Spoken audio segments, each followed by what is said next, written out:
Bismillahirrahmanirrahim. Assalamualaikum warahmatullahi wabarakatuh. Kita ketemu lagi di kuliah sedimentologi. Ini adalah pertemuan ketiga kita di mata kuliah ini di tahun 2020. Kali ini kita akan membahas bagaimana batuan asal menjadi material sedimen atau rock to sedimen. Jadi proses apa saja yang menyebabkan batuan induk atau batuan asal dapat berubah menjadi batuan sedimen dan kemudian nanti akan berubah menjadi sedimen.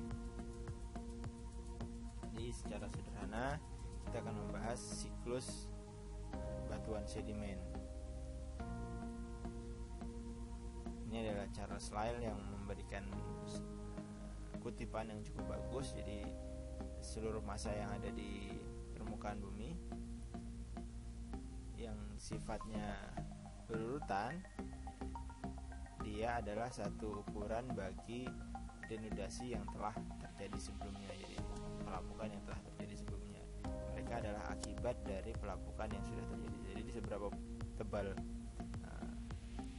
susunan dari material sedimen yang terendapkan, segitu juga besarnya pelapukan yang sudah terjadi pada satu area di permukaan bumi tersebut. Contohnya adalah pada daerah-daerah di Kalimantan, di mana di Kalimantan itu endapan-endapan sedimennya cukup tebal, sehingga itu menunjukkan bahwa denudasi di sana itu sudah taken place cukup lama waktunya untuk menghabiskan bukit-bukit yang dulunya tinggi-tinggi sekarang sudah semakin landai karena proses denudasi atau pelapukan yang terjadi di lokasi tersebut. Jadi ini cukup baik untuk menggambarkan bagaimana stratified deposit itu akan menggambarkan denudation yang sudah terjadi sebelumnya. Nah, untuk menjelaskan hal tersebut maka kita harus mengetahui dulu bagaimana sedimentary cycle ini atau siklus batuan sedimen ini bekerja di bumi kita yang kita tempati ini. Secara umum, Duval tahun 2002 dia membagi proses yang terjadi di bumi ini menjadi dua proses besar, dibatasi oleh surface of the earth crust. Jadi ini permukaan dari kerak bumi, atau kita sebut sebagai litosfer, permukaan dari litosfer. Nah, di bagian bawah yang tidak bisa kita lihat, yang terpendam, ini adalah proses-proses yang disebut sebagai proses endogen.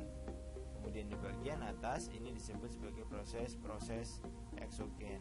Proses endogen ini diawali dengan pembekuan magma yang akan membentuk batuan-batuan beku, batuan-batuan vulkanik. Ini proses awal terbentuknya batuan asli. Di awalnya bumi ini membentuk batuan-batuan beku. Kemudian batuan beku tersebut ini terangkat. Batuan beku di bumi yang kita tempati ini, di earth crust ini atau di litosfer ini, jumlahnya itu 95% dari total seluruh batuan-batuan beku dan batuan metamorf itu jumlahnya adalah 95%, sedangkan 5%-nya adalah batuan sedimen. Nah, namun batuan sedimen ini menjadi menarik karena 75% dari permukaan bumi atau 75% surface of the crust itu disusun oleh batuan sedimen, di mana batuan sedimen tersebut ternyata menjadi tempat-tempat tersimpannya sumber daya energi dan sumber daya mineral salah satunya. Contohnya minyak dan gas bumi dia tersimpan pada batuan sedimen, batu bara juga tersimpan pada batuan sedimen, bahkan endapan-endapan emas yang bersifat placer dia juga tersimpan pada endapan-endapan sedimen. Saat batuan asli ini tadi atau batuan beku ini tadi muncul ke permukaan bumi, artinya dia kontak dengan udara, dengan atmosfer, dengan proses eksogenik, maka dia akan mengalami weathering dan erosion. Jadi setelah terlapukan dia mengalami penggerusan. Hasil lapukan yang sudah lepas tadi dia tergerus menjadi satu partikel akibat dari hidrosfer dan atmosfer. Hydrosfer ini air, atmosfer ini yang berkaitan dengan udara, atau dia mengalami solution, larutan. Nah, hancuran-hancuran itu tadi dia mengalami kemudian perpindahan yang disebut sebagai proses transportasi. Nah, proses transportasi ini nanti bisa disebabkan oleh agen geologi. Yang pertama ada angin, air, dan es. Ini yang menyebabkan material-material tersebut atau yang menjadi media material-material tersebut tertransport. Setiap media, setiap agen itu memberikan ciri-ciri khusus pada material sedimen yang tertransport itu tadi. Nah, setelah tertransport sampai energi yang menggerakkan si media tadi itu habis, maka dia akan terdeposisi pada satu lingkungan yang disebut sebagai cekungan. Akhirnya dari cekungan tersebut maka dia akan mengalami proses yang disebut sebagai litifikasi. Sebelumnya dia diendapkan adalah material sedimen, kemudian setelah diendapkan dia akan menjadi batuan sedimen. Prosesnya ada di mana?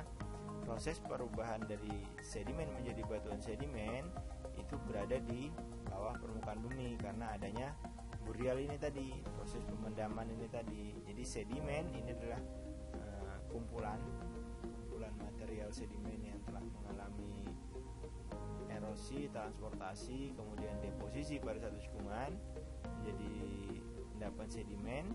Kalau dia terlarutkan lagi maka dia akan tertransport lagi, begitu seterusnya siklus dari si sedimen ini. Atau dia terpendam. Saat dia terpendam maka dia akan mengalami proses yang disebut sebagai diagenesis atau perubahan dari material sedimen menjadi batuan sedimen. Nah, dalam diagenesis ini nanti prosesnya ada kompaksi yang akan memadatkan butirannya, kemudian sementasi yang akan mengikatkan satu butiran dan butiran lain, dan proses terakhir adalah litifikasi, menjadikan dia sebuah batuan yang disebut sebagai batuan sedimen. Nah, saat ini proses melebihi dari kemampuan batuan sedimen ini menerima tekanan dan suhu yang tinggi, maka dia akan berubah menjadi batuan metamorf. Nah, dari kesemua ini saat dia mengalami tectonic deformation atau tenaga endogen dan terangkat kembali ke permukaan si batuan sedimen tadi, maka dia akan mengalami siklus yang sama tadi. Dia akan kontak dengan atmosfer dan hidrosfer, maka dia akan berubah menjadi partikel yang diakibatkan oleh proses weathering ini. Kemudian weathering ini melapukan batuan, hasil lapukannya ini tadi terbawa oleh tergerus yang disebut sebagai erosi. Setelah tergerus maka dia terbawa oleh agen geologi tadi, air, angin, dan es, mengalami transportasi dan kemudian terdeposisi lagi menjadi sedimen. Begitu seterusnya, apakah dia terpendam akan menjadi batuan sedimen ataukah dia tertransport lagi ke bagian cekungan yang lain, sampai akhirnya batuan-batuan ini mengalami proses perulangan yang sama. Jika dia mengalami suhu yang tidak mampu ditahan atau meleburkan dari si mineral-mineral yang menyusunnya, maka dia akan kembali lagi menjadi liquid yang kita sebut sebagai magma. Jadi magma ini satu cairan silikat pijar yang ada di bawah permukaan bumi yang bersifat mobile. Nah, begitu seterusnya bagaimana detail dari siklus batuan sedimen ini terbentuk di permukaan bumi. Jadi proses utama yang menyebabkan adanya sedimen adalah proses-proses eksogen.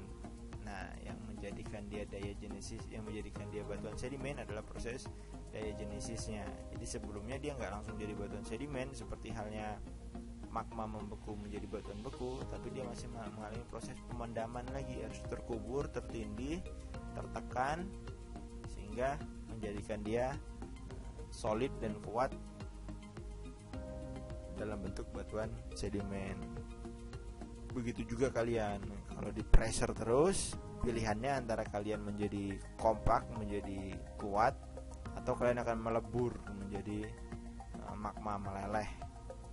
Nah, itu tinggal pilihan dari kalian akan resisten mempertahankan diri kalian menjadi satu batuan sedimen yang solid dengan mengalami proses diagenesis ini. Jadi untuk menjadi batuan sedimen ini dia mengalami proses tekanan yang sangat besar, suhu yang tinggi, sampai dia mampu menjadi satu kesatuan yang kompak menjadi batuan sedimen. Atau kalian akan hancur lebur menjadi magma jika tidak kuat ditekan. Kira begitu siklus batuan sedimen yang ada di bumi ini. Jadi proses eksogen di sini sangat berperan untuk membentuk si material sedimen. Tapi ada beberapa diagenesis yang tidak terjadi di bawah permukaan. Ada beberapa batuan sedimen, contohnya seperti batuan karbonat. Dia memiliki ciri khusus yang disebut sebagai PCD atau precocious diagenesis. Jadi dia mengalami diagenesis awal. Segera setelah organisme tersebut mati, maka dia akan menjadi batuan karbonat. Nanti insya Allah kita akan bahas di kuliah-kuliah berikutnya mengenai batuan karbonat, batuan sedimen karbonat. Nah, itu cukup unik juga dan menjadi satu bahasan sendiri sebenarnya, bisa jadi satu semester sendiri. Nanti kalian akan mengambil pilihannya. Batuan karbonat itu diampu oleh Bapak Danis Agus Wiloso. Nah, yang tadi masih ada kaitannya dengan proses siklus batuan pada umumnya. Nah, di sini ini adalah siklus batuan sedimen secara khusus. Jadi mulai dari upliftnya tadi, ini terjadi di permukaan. Ini adalah permukaan, batas dari permukaan. Dia mengalami exposure. Exposure ini yang menyebabkan dia kontak dengan hydrosphere dan atmosfer. Artinya air permukaan dengan udara di permukaan. Kemudian dia akan mengalami weathering atau pelapukan. Nah, pelapukan ini tadi menjadikan batuan yang solid tadi, si bedrock tadi, menjadi partikel-partikel kecil. Nah, partikel-partikel kecil tadi kemudian terkikis, itu yang disebut sebagai erosi.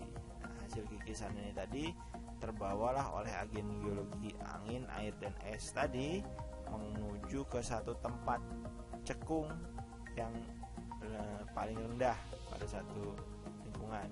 Itu yang disebut sebagai depositional environment atau tempat dia terdeposisi yang disebut sebagai cekungan. Nah, dari cekungan ini semakin bertambah tebalnya, yang tadinya di atas semakin terpendam, kemudian dia mengalami proses yang disebut sebagai diagenesis ini. Nah, diagenesis ini dia tertekan, terkompakkan, airnya escape keluar, kemudian dia semakin padat, hubungan satu mineral dengan mineral lainnya terikat oleh semen. Nanti semennya ada silika, karbonat, dan oksida besi yang kemudian menjadikan batuan tersebut mengalami proses litifikasi atau pembatuan menjadi batuan sedimen. Nanti batuan sedimen ini kalau mengalami tektonik, dia akan kembali lagi exposure ke permukaan. Dia akan kontak dengan hydrosphere dan atmosfer yang menyebabkan dia terlapukan kembali. Begitu seterusnya proses siklus sedimentasi ini terjadi di bumi kita ini. Jadi secara mendasar sedimentary cycle adalah siklus yang berulang dari pelapukan, erosi, transportasi, deposisi, litifikasi, pengangkatan, dan kembali lagi ke pelapukan lagi. Begitu seterusnya sampai Allah Subhanahu wa taala berkehendak untuk menghentikan siklus itu, yang artinya bumi kita berhenti berproses. Ya, wassalam waktu itu terjadi. Ya, jadi proses sedimentary cycle itu seperti itu.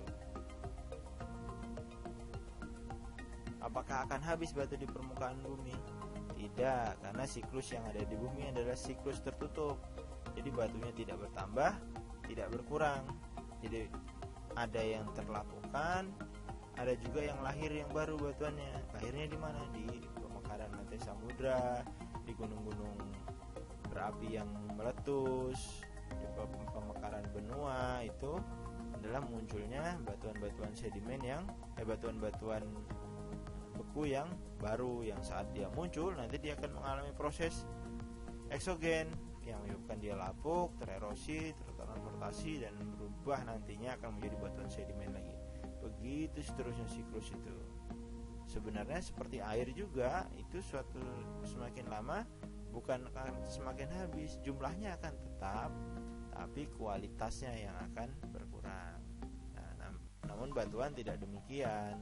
Batuan dia jumlahnya akan tetap, kualitasnya ya seperti itu saja, karena dia tidak dikonsumsi langsung oleh manusia, sehingga sedimentary cycle ini akan berkaitan dengan sumber daya alam yang bersifat energi seperti batu bara dan minyak bumi yang tidak bisa didaur ulang secara diproduksi secara cepat, sehingga itu dianggap sebagai energi yang akan sumber daya yang akan habis, bukan sumber daya yang baru dan terbarukan. Seperti halnya air, energi dari air itu dia baru dan terbarukan, energi dari angin itu dia baru dan terbarukan.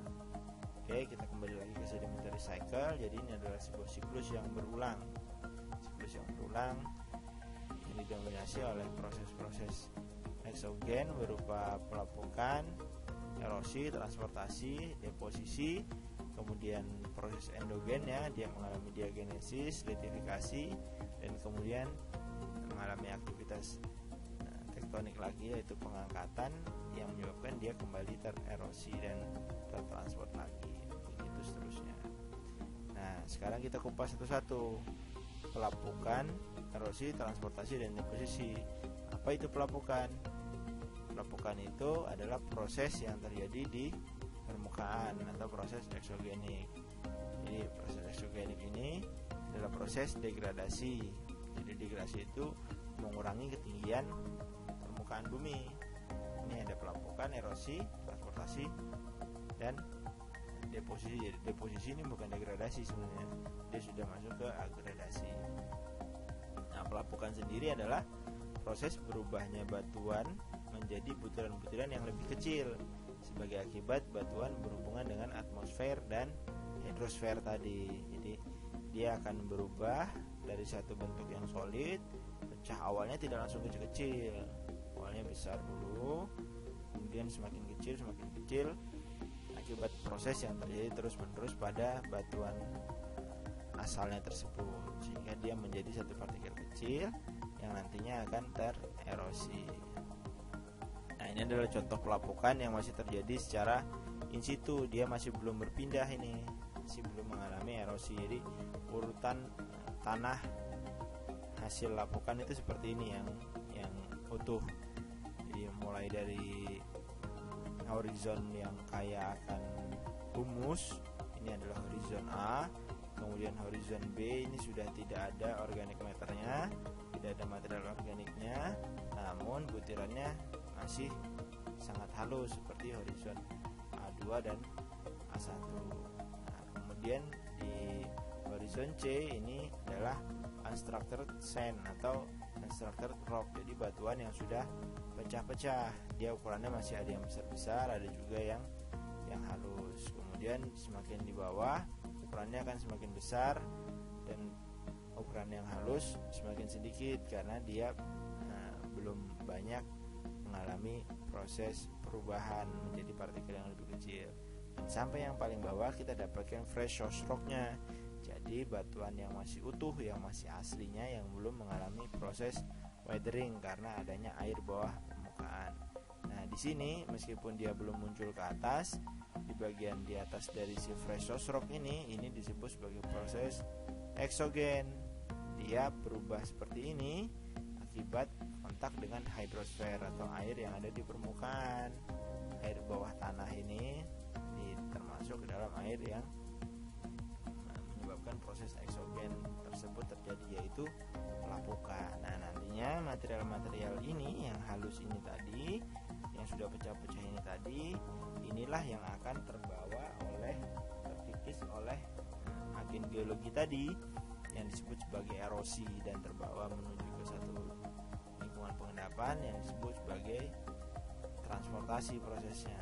dan setelah sampai pada satu lingkungan pengendapan dia akan terendapkan. Jadi pelapukan dia juga masih punya beberapa jenis. Pelapukan secara umum dibagi menjadi 3 macam, yaitu pelapukan mekanik, pelapukan kimia, dan pelapukan organik. Pelapukan mekanik adalah proses melapuknya batuan secara mekanik atau fisika. Jadi hasil lapukan secara butiran yang lebih kecil tetapi masih mempunyai sifat yang sama dengan batuan induknya, tidak ada perubahan kimia ataupun kandungan unsurnya. Ini bisa terjadi akibat perbedaan suhu yang tinggi misalnya. Jadi saat siang dia panas sekali, saat malam dia dingin sekali, sehingga batuan itu mengalami pemuaian, penyusutan secara terus menerus intensif setiap hari. Maka batuan itu akan pecah-pecah terus, yang awalnya besar pecah lagi jadi kecil, kecil semakin kecil. Ini terjadi di daerah-daerah gurun, di mana siang harinya sangat panas dan malam harinya sangat dingin sekali. Jadi ini menarik, waktu kita pernah field trip ke sand dune di pantai selatan. Jadi gumuk pasir yang ada di pantai selatan dengan gumuk pasir yang ada di Gurun Sahara misalnya. Jadi salah seorang mahasiswa bertanya, mengapa di Gurun Sahara, di gurun-gurun pasir di benua yang besar-besar itu di Timur Tengah, di Afrika, itu tanaman sedikit sekali, bahkan tidak ada tanaman. Tapi mengapa di gumuk pasir yang ada di Parangkusumo itu ada tanaman? Nah, ini karena gumuk pasir yang ada di benua yang besar itu prosesnya berbeda dengan gumuk pasir yang ada di pantai selatan. Kalau gumuk pasir yang ada di pantai selatan itu terbentuk bukan karena proses pelapukan fisika atau pelapukan mekanik, melainkan karena hasil akumulasi dari material-material merapi yang terbawa oleh angin dan terendapkan di pesisir pantai selatan, yang menjadi satu bentukan gumuk-gumuk pasir yang dibentuk oleh angin, sehingga itu menjadi satu morfologi yang unik. Dan airnya, kandungan airnya masih sangat tinggi karena dia dekat dengan sungai dan dekat dengan laut, sehingga di situ tumbuhan bisa tumbuh. Sedangkan yang ada di gurun itu dia memang pada lingkungan yang kering dan akumulasi material pasirnya juga berbeda dengan yang ada di gumuk pasir pantai selatan. Jadi secara mendasar seperti itu pelapukan mekanik ya, dia terbentuk karena proses mekanik atau fisika. Kemudian ada pelapukan kimia, jadi proses melapuknya batuan yang disebabkan oleh perubahan kimia dari kandungan mineral-mineralnya. Jadi pelaku utama proses ini adalah air yang bertindak sebagai zat pelarut. Seperti yang kita lihat gambar tadi, itu adalah jenis salah satu pelapukan kimia yang menjadikan satu horizon tanah yang utuh. Itu jadi tidak hanya pelapukan kimia sebenarnya yang terjadi di situ, dia juga nanti ada jenis pelapukan yang lain. Jadi hasil pelapukan kimia mempunyai sifat yang berbeda dengan batuan induknya. Contohnya batu gamping yang lapukan oleh air, dilarutkan oleh air, jadi CaCO3 bertemu dengan H2O dan karbon dioksida menjadi CaHCO3 2. Jadi ini kalsium bikarbonat sebenarnya. Nah, kemudian ada pelapukan organik, jadi melapuknya batuan yang disebabkan oleh jasad atau makhluk hidup seperti manusia, binatang, dan tumbuhan. Contoh yang tadi pertama itu tadi adalah gabungan antara pelapukan kimia dan pelapukan organik yang terjadi di permukaan, sehingga menyebabkan batuan-batuan tersebut hancur sampai menjadi tanah yang kaya akan humus. Contoh yang menyebabkan batuan menjadi lapuk adalah binatang yang menggali, jadi seperti cacing. Kalau kalian tahu orong-orong, dia membentuk sarang di bawah permukaan, itu akan menghancurkan batuan yang tadinya solid menjadi partikel-partikel kecil. Atau akar tumbuhan yang menunjam pada batuan, jadi akar tumbuhan ini perlahan tapi pasti dia meremas si batuan itu sehingga membelah batuan tersebut. Akarnya masuk menunjam sehingga batuan tersebut pecah-pecah. maupun aktivitas manusia dalam pertambangan. Nah, ini manusia ini yang menjadi faktor utama melakukan organik secara besar-besaran.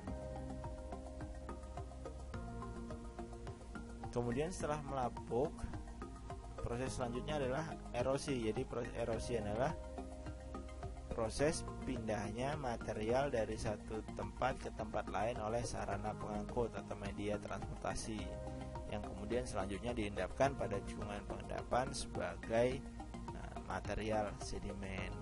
Ini ya, setelah tererosi, setelah terlapukan, maka terjadi erosi dan transportasi. Nah, proses terakhir saat energi dari proses tersebut sudah habis, tidak bisa lagi bergerak, maka proses yang terjadi selanjutnya karena adanya gravitasi, maka proses pengendapan material di satu cekungan pengendapan terjadi. Nah, proses ini dikarenakan adanya gravitasi dan berkurangnya energi tadi. Nah, ini adalah seluruh rangkaian proses bagaimana sedimen tersebut sampai ke satu lingkungan pengendapan tertentu.